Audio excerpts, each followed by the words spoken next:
झंडे के साथ चलने वाले सेवा दल को और कांग्रेस की ये पदयात्रा को, आजादी गौरव यात्रा को आज दिल्ली प्रशासन ने पुलिस के बल पर छतरपुर के इस धर्मशाला में, मंदिर की धर्मशाला में रोक दिया है, जहां कल रात को हम पहुंचे थे।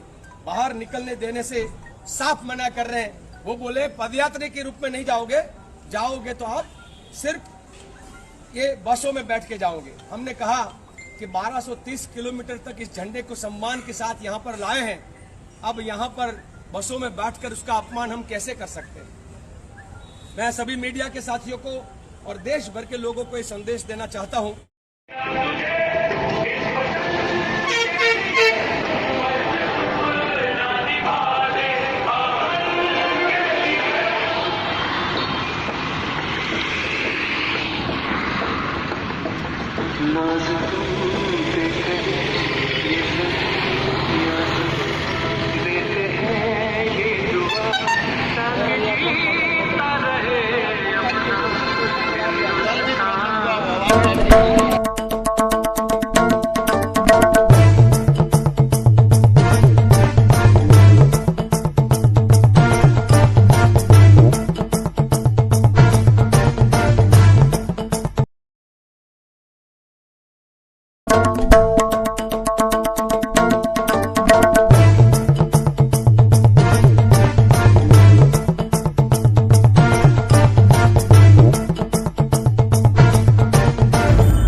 वंदे मातरम, जय हिंद।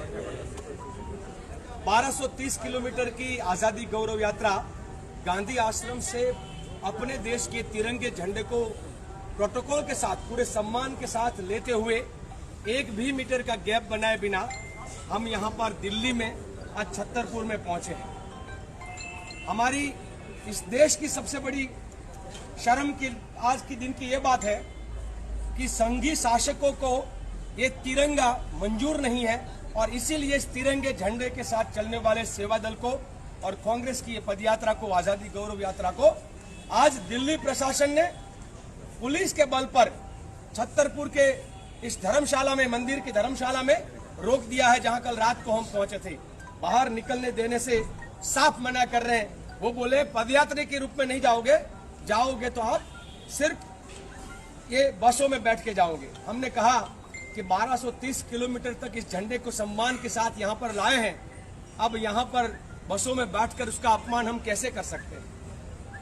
मैं सभी मीडिया के साथियों को और देश भर के लोगों को ये संदेश देना चाहता हूं कि यही होगा जब संघी सोच वाले, तिरंगा का अपमान करने वाले, तिरंगे को बार बार एक तरह से अपशुकन मानने वाले संघी शासकों ने, और खास करके आप जानते हो कि गुजरात के 2 तानाशाह आज देश में जब पूरा शासन कर रहे हैं तो हम लोगों को यहाँ पे रोक दिया गया है।